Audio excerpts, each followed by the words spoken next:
Hi, hello, g'day, kia ora, welcome to the studio. Today I am doing the prompt for the 5th of December for Dephemerember, Snippet Roll and Woven Flowers. This one is going to be a little bit messy because it involves paint and that always gets messy. It's also going to be probably rushed in the video because I just wanted to get everything into it. But in reality, it is a nice, relaxing craft and creative endeavour. It's something that you could do, spend an afternoon just relaxing on your own, or with friends, or with like the kids or grandkids, and it would just be an enjoyable afternoon, and you could just do like the first half of this, creating the snippet rolls. It's the second part, the woven flowers, is where we're going to use the snippet rolls for something. So to make our snippet rolls, I'm just going to use one of these. It's like a cash register or an adding machine roll. You can still get them. I know they used to be big a while ago and now everything has gone thermal and electronic.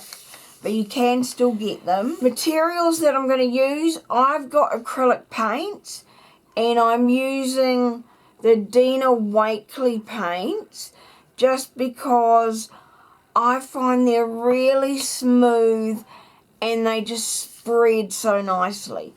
But use whatever paints you've got. And I've also got some PBO, the iridescent ones, and some fluorescent ones. So I might add those into the mix along the way as well. So we're just going to start off, and all we want to do is colour the strip. To spread my colour out, I'm using a Ranger Craft Squeegee, but you could use like one of these rubber brushes if you've got it. You could use a credit card, an old one, not a current one, like a gift card. Anything that's got like a flat edge will be perfect for this.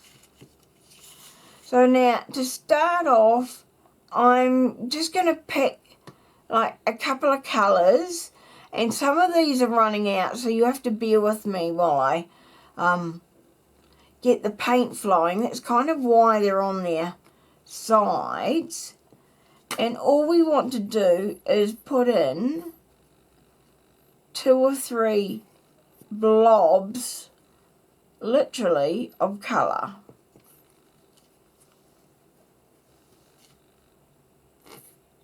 Maybe that is dead completely. And I try to look for colours that are going to go together.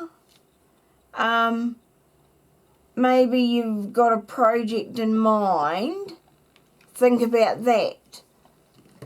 But really, it's whatever you want, put them together.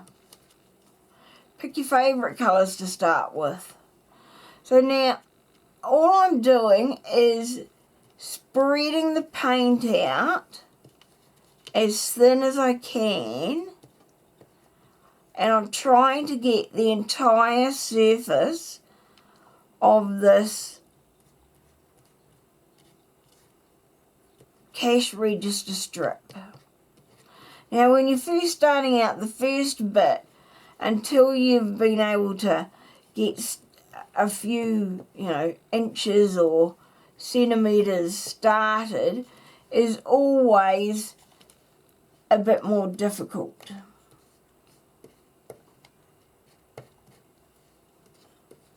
But once you get the first lot done, you'll find that it moves a lot quicker. Now we're not going to worry about little wee things on there. It'll all add to the texture. And all I'm doing is trying to spread the paint as thinly as possible. And you'll see I'm only just like barely doing a drop of paint. And you'll see how far that spreads. And you'll see it catches on the, starts to build up on the squeegee here.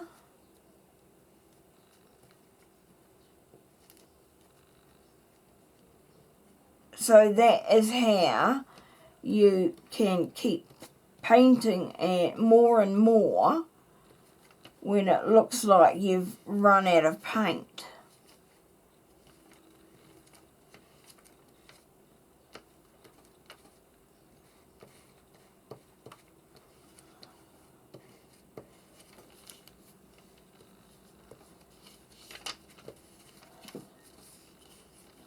So I go back and, like, if there's any excess paint left on my craft mat, I'll pick that up as well.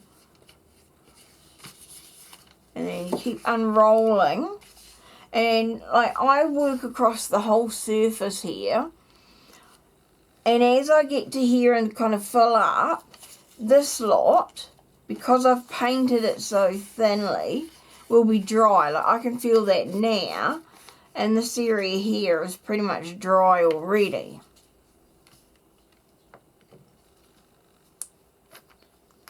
You don't need to worry about, you know, what colours you're blending. I mean, see here I've gone straight from greens to pinks.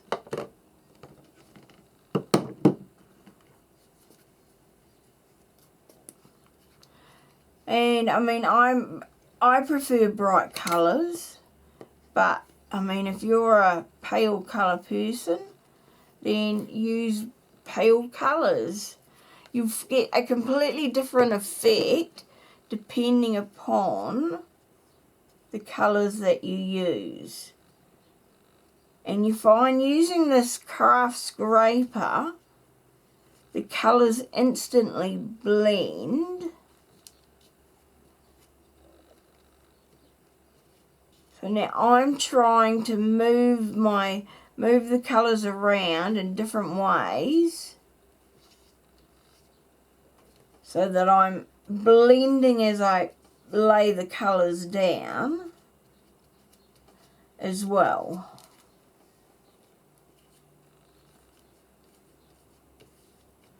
And so you end up creating new colours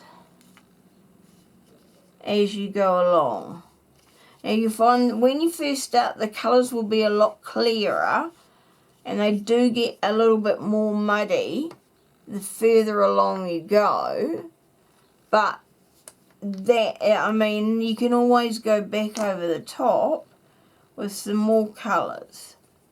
So what I'm going to start doing now is I'm going to start rolling up the paper that I've already done.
Right, so there we go.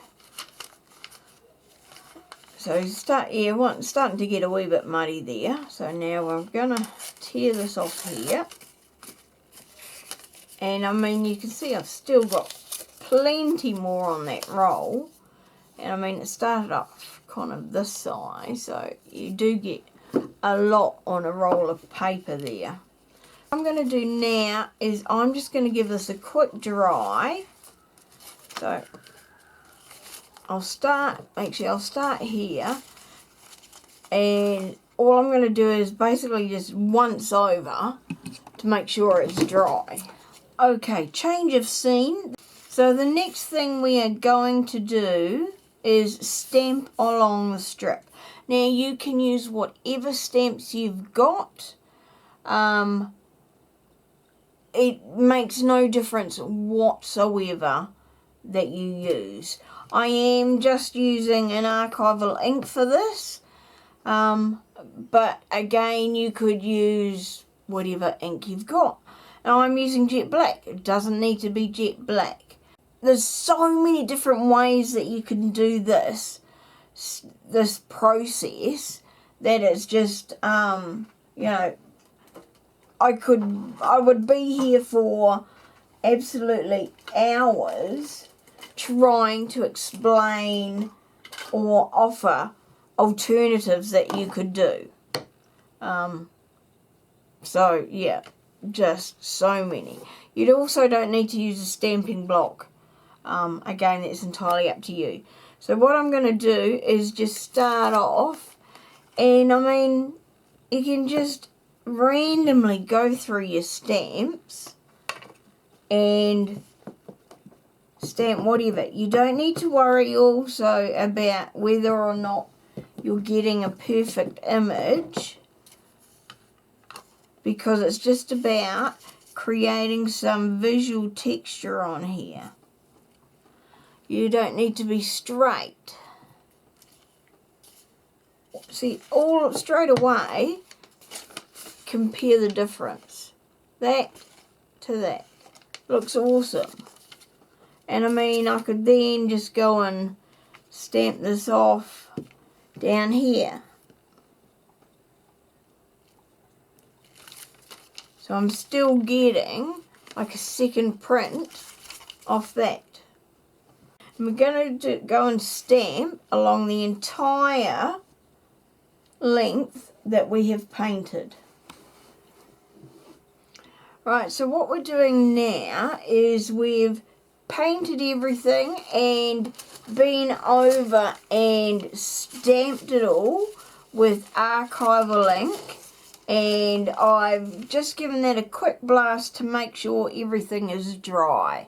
So what we're doing now is I'm using some Pebeo Studio acrylic in iridescent precious gold. I have got some other colours which I might swap in and use, and all I'm doing is stenciling through, and I'm using like small stencils, not like a full 12 by 12, even though this was like from a 12 by 12 which I've cut up.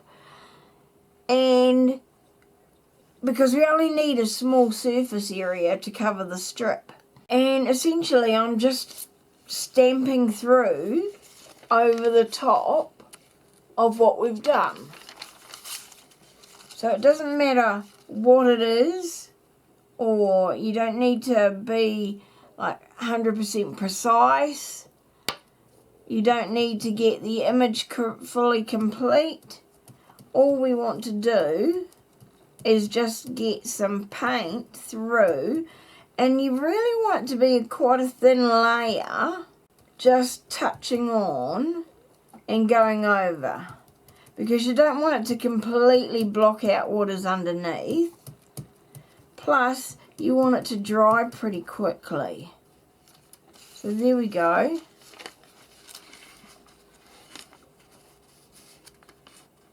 So like in some areas you can't really see the gold until you move the paper, and in some areas you can't see what's underneath again until you move the paper. So that's the kind of thing that you want. is it's varied and quite different along the way. So now this one here, I'm just gonna swipe through.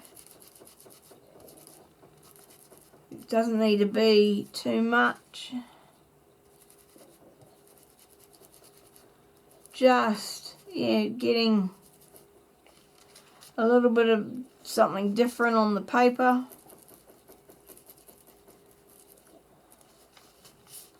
Yeah, that one goes quite well. So yeah, I'm just continuing my play. So I will come back once I've done all of this and show you what we're doing next. Right, here is our snippet strip after we've added the iridescent on top through the stencil.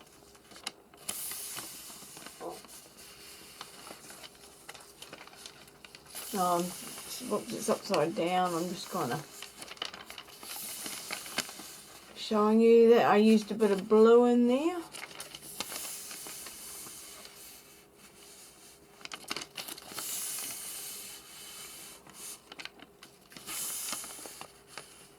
Alright, so we've got our strip. Now the next thing we can do, and sometimes it looks quite cool, is if you want to, you can doodle all over here with white pen. Now I'm not going to do it on this one, but I've got some that I've done here where I have doodled in the white pen, and you can see how cool that really looks. There's that one. And that one. So I'm not going to do that for on this one because we're not going to leave these strips whole. So, right, they're happily away. Right, so we've got this. Now what we're going to do is now make our woven flowers. So the first thing I'm going to do is I've got a scrap of paper here, and it is roughly half of an A4. It's slightly over half of an A4 size paper, and all it is it's got some gold splatters from something I was doing. I think I was actually testing different brushes for splattering. So I'm going to put that face down. Now what I need to do is roughly tear this up so that it is at least that length. So and like because that's the longer length, it's going to be more than plenty for going across that way. So I'm just going to tear them up at roughly that size. So when I did my test to make sure this thing was going to work, this idea, I cut it into, like each piece into 4. And that looked quite good, but I think I might try and make them a little bit smaller this time. So these ones I just did the ruler tearing. But for this I think I'm going to do scissor cutting. So I want to do, and they don't need to be exact. They don't need to be, you know, 100%. So I'm going to split them. It's roughly half and half. I just want to make sure that they are kind of lined up so I'm not going to cut anything wildly off. And then I'm just going to cut them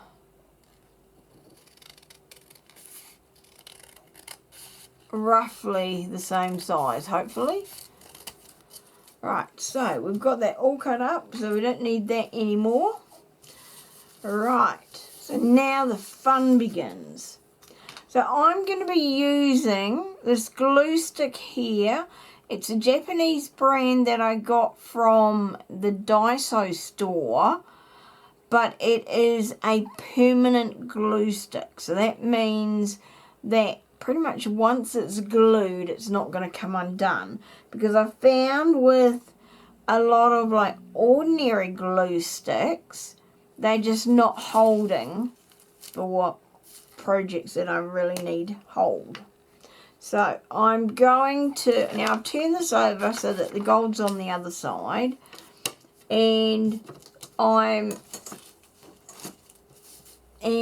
just going to glue kind of partly across the top, just a very narrow strip, because what I want to do is glue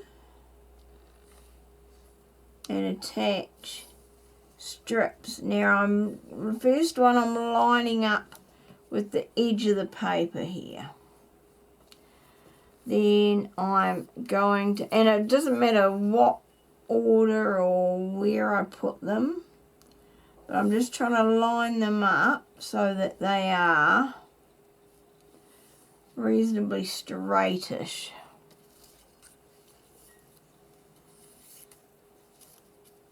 And I am kind of mixing up the colours by choice. Okay, so that's all of those strips there done. So now what we're going to do is, and I've found this easier, right, first of all, trim these off. So they're all now roughly the same length. So what we're going to do is we're going to take some of these other ones that are left. And when I was doing my sample, I found it easier to go through and pick up every second one like this.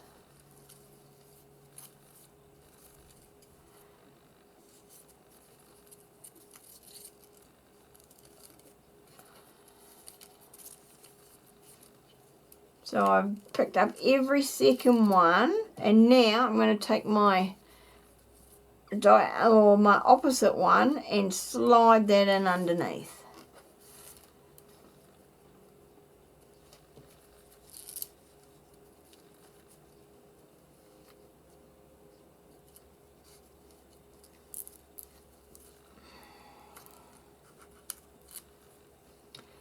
And you want to get it as close to the edge as possible for where you glued it, and then you might want to just glue down one end. So I'm gluing that first end down. I'll leave that off, I think.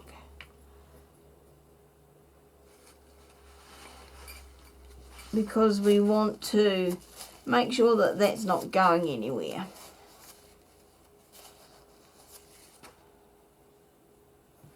And then select our next strip. Let's go for something contrasting. Here's a green one. And now I'm going to pick up every first strip. So we are weaving the paper between itself.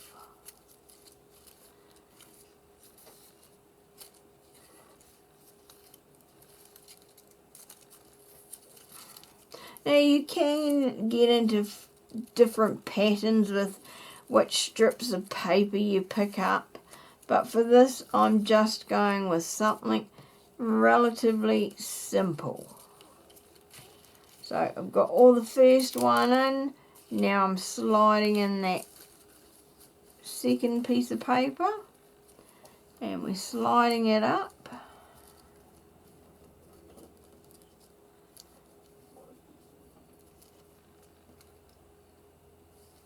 And now I'm going to stick this one down. Once I'm happy with where it's positioned.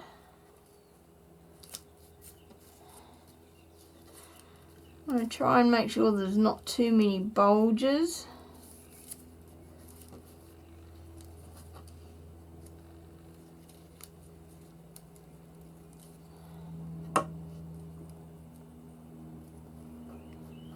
Alright. So I'm going to carry on with this, weaving the paper in between itself until I've got this whole sheet covered. So you can see there. See it with that green one, how that's going across. Okay, so there we go. We have managed to get everything weaved. So that looks really awesome. Very cool. So now what I've got to do is I've pretty much got it's only stuck up the top and a little bit here, and then all of these edges are just stuck to each other.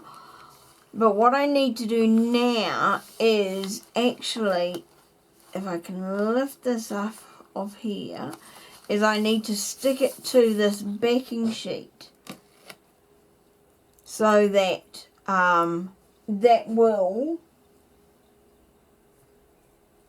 stick it to the backing sheet, and that will hold everything together.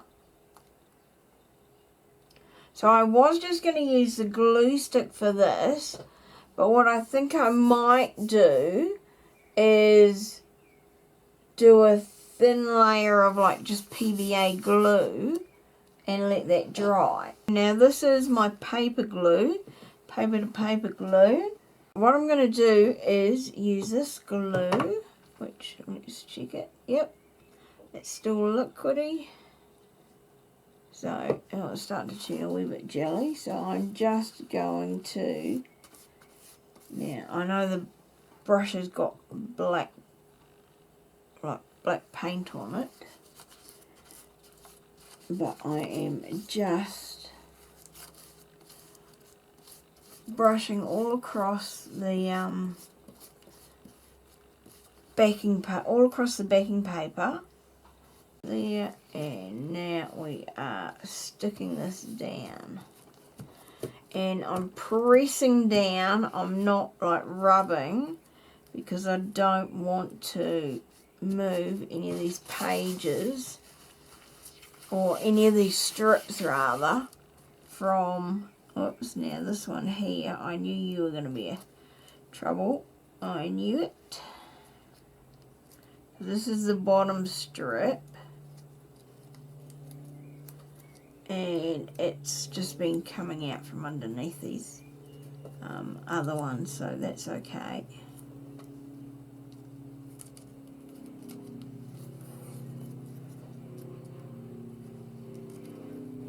I've got time to sort her out. It's not going to matter too much because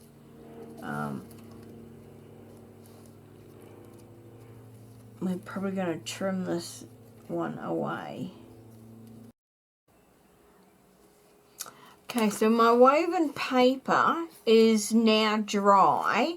I've got a scrap piece of just book paper, and what I'm going to do is draw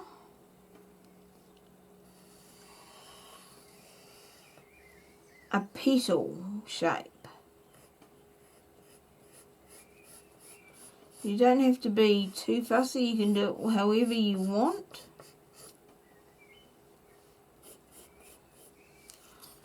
There we go.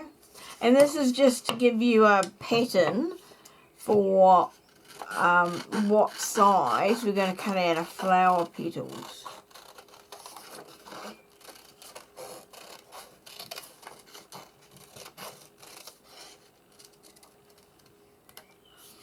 So I've got a rounded end on the tip and just a, fairly generic petal shape.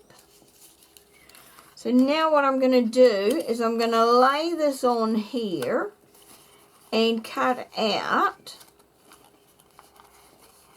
a few petals. I'll probably do maybe 3 or 4. I mean, I can fit more than that on there, but I'll start with 4 petals and then decide, you know, what I like. And I want to just decide if there's any particular part that I want to make sure I get. So we'll start there.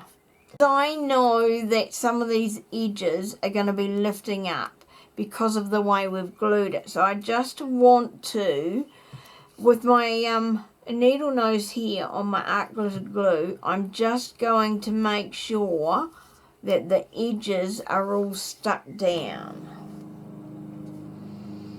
Okay, so I've glued around my petal and they're all dry. Unfortunately, the lawn mowing hasn't stopped, so we've just got to put up with that. For my scraps from Tanya, I thought, okay, well, she gave me some butterflies, so I've got those from my flower. And then I need something for like the center of the flower. So I've got all these yellow and reddy scraps here. But there's also this yellow disc of, this is like a cardboard. Now I don't know if this has been punched out. I think it might have been like die cut in something, because you can just see the inks coming around the edges. But I have no idea what it was from, some kind of packaging. But that's pretty cool. So why we need this is because, and I'm going to try this, I've got no idea if it's going to work. We're going to use a magnet as the center of our flower. And then in the tips of each of the petals, I've got some of the tiniest magnets I've ever seen. So the small ones are, I think, 2 millimeters. The larger one is, I think, 5 millimeters. So I need to test, and I have been testing whether the smallest ones are going to be strong enough to actually connect to the center magnet. So that's my hope.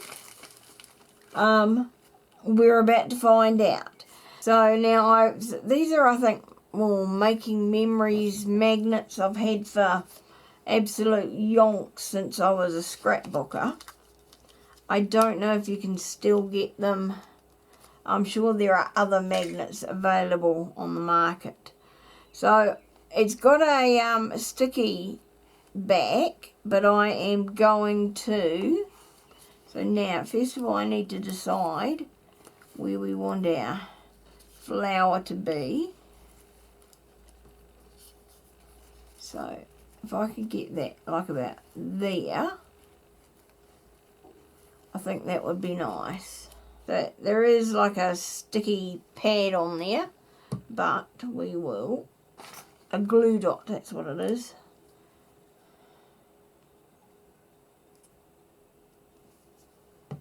We're going to attach that there. Right, can't go back now.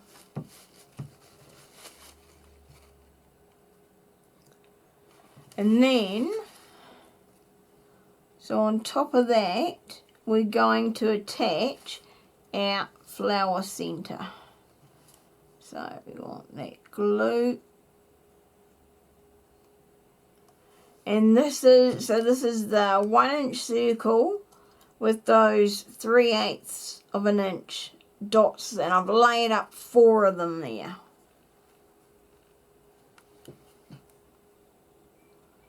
And I'm aiming for the center.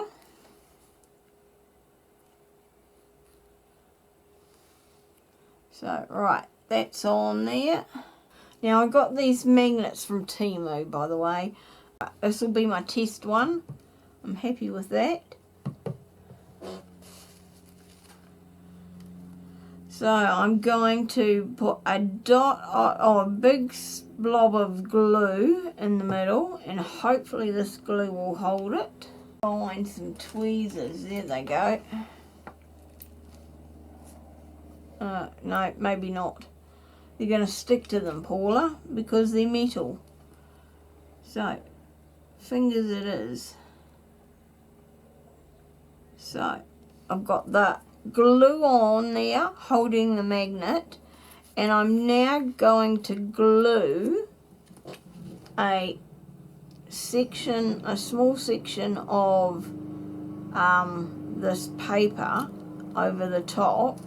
I need to move the magnet as close to the edge as I can get it. Alright, now we'll try again. See, this is all trial and error to find out the best answer.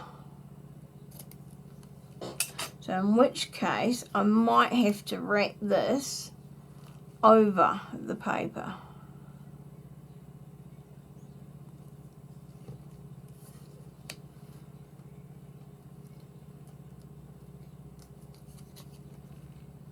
I might have to go over that.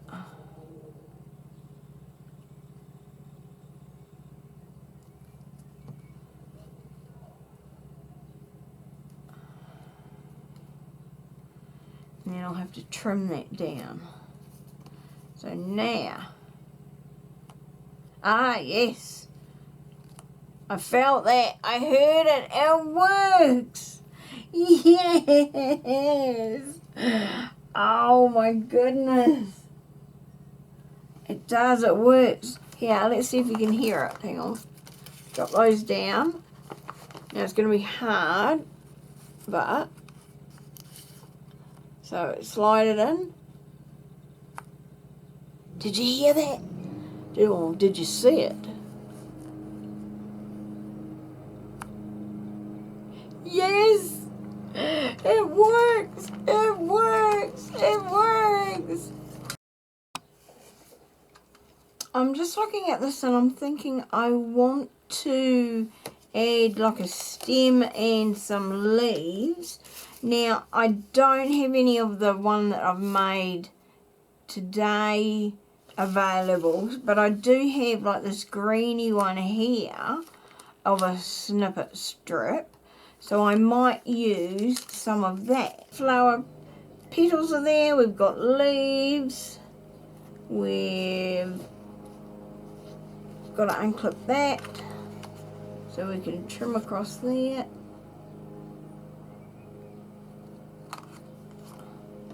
Yep. Now we need to adhere our butterflies in place. And, whoops, scissors. So for that we need some black thread. There we go. So that can go there, and then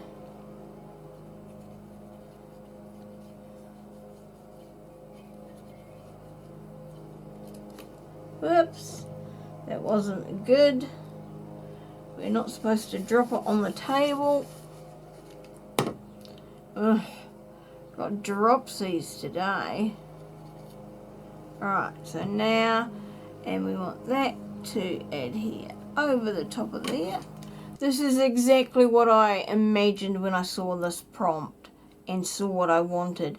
I wanted these magnetic journal blocks, I guess you would say, that would stay there and the magnets would connect them.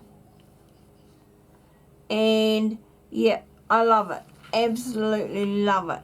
And then the weaving, the paper weaving, I mean, that's something that I did years ago as a kid, was we tried paper weaving, and I just think it looks awesome. I love how the colours just blend. So I hope you enjoyed following along with this, and you'll give it a go yourself.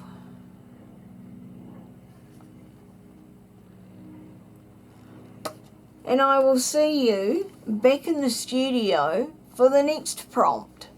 Bye for now.